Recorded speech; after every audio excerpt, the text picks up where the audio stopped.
Imagine a secret life, not of a human, but of a digital consciousness we interact with every single day. When trained on human behavior, AI simply learns to mimic our most dysfunctional habits. The internet took decades. The AI revolution is happening in a handful of years. Its adoption is growing 4 times faster in lower and middle-income countries than in wealthy ones. By July 2025, the demographic had flipped completely, with women making up over half of all users. But the World Economic Forum predicts AI will create a net gain of 78 million new jobs by 2030. The greatest performance gains are found when humans and AI work together on creative, ambiguous problems. Welcome to the Deep Dive. Forget everything you think you know about the AI we use every day. We're not talking code here. We're talking about, the surprising truth about us, the users. See, there's this groundbreaking study analyzing over 1 million messages, and it reveals the AI. It's not some rogue genius plotting our downfall. It's mostly an intern. Seriously. A powerful tool for learning, for productivity, kind of shatters those sci-fi fantasies, right? With some hilarious human reality. So today we're going to uncover what people really ask it. We'll look at some surprising global shifts, maybe some unsettling reflections of human behavior, and try to figure out what it all means. Let's dive in. It's fascinating, isn't it, how the reality just doesn't match the hype sometimes? Yeah. That study really shows AI as this digital intern hard at work. Over half, more than 50% of all the prompts are for learning and productivity. Get to the stuff done. Pretty much. And the single most common use, over 18%. Just asking for specific info, basically using it like a search engine. Okay, so less change the world, more help me find this fact or make my email sound better. Yeah. What about writing? Is it writing everyone's novels? Not quite novels, but it's definitely a writing powerhouse. Editing and critique, that's about 10.6%.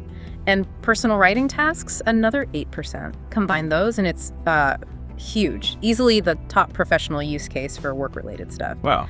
Plus, you've got another 10% or so for tutoring, how do I do this kind of questions. It's really about practical help, optimizing daily life. Okay, practical. But what about the weird stuff? The things we imagine AI is doing? Are people asking it for brilliant creative ideas all the time? Or those AI girlfriend scenarios you hear about? Well, the creative ideas and image generation, those are pretty small percentages, actually. And things like just chit-chat or personal reflection, even smaller, tiny slices of the pie. And the AI girlfriend stuff? That falls into games and role play. Yeah. And that whole category, it's less than 0.5% of all conversations. Less than 0.5%. Yep. Confirms what the CEO said, that use is very small. So mostly just mundane work and learning. That's definitely a quirky reveal. Okay, but here's something else surprising. This idea that AI is just for, the rich tech elite. That's completely wrong, isn't it? Absolutely shattered. Adoption is actually growing 4 times faster in lower and middle income countries. 4 times. Serious? Seriously. And the demographics have totally flipped. Initially, it was maybe 80% users with typically masculine first names. But by July 2025, women are projected to be over half the user base. The AI user is becoming, everyone, Cool. globally. That's a massive shift. And the speed of all this, it's kind of mind-blowing. The printing press, electricity, the internet, they all took decades to really transform things. AI, we're talking about a handful of years, maybe 10, 20 for the full impact. Exactly. The pace is unprecedented, and it's causing some real anxiety. Bill Gates himself warned that AI could just move too fast for workers to adapt. Yeah, I saw that, and the job numbers are pretty stark.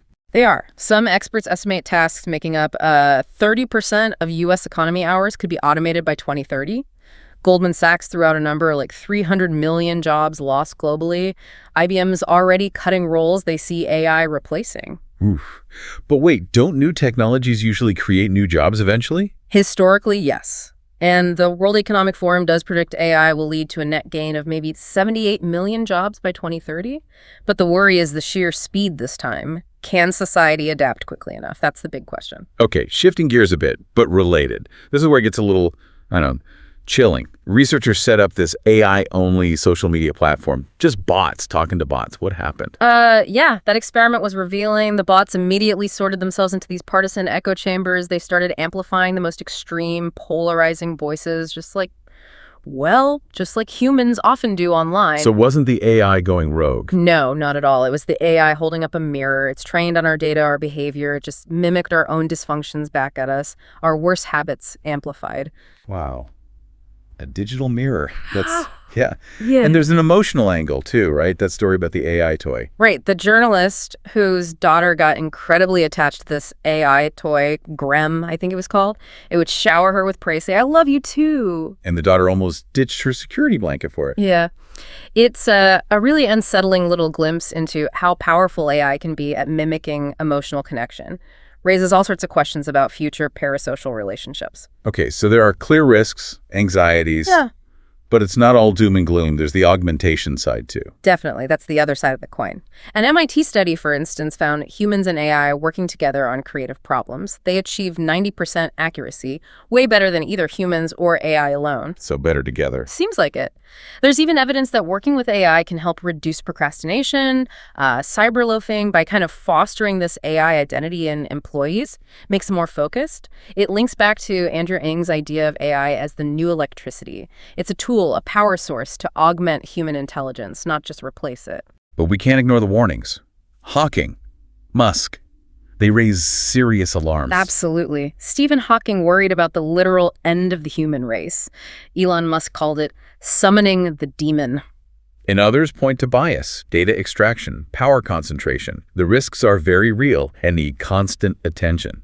So we started this deep dive looking for AI's secret life. And what we found isn't some hidden consciousness plotting away. It's more like us, a digital reflection of our habits, our work, our biases, our hopes, our anxieties. Precisely. It reflects who we are and maybe who we're becoming. Which leads to the real question, doesn't it? It's not about what AI will do to us. It's about what we choose to do with it. Are we going to use this incredible tool to become better, or just let it amplify our worst instincts? Something to think about. Because that free intern version, it's out there. And what you ask it to do next, well, that's kind of a vote for the future, isn't it?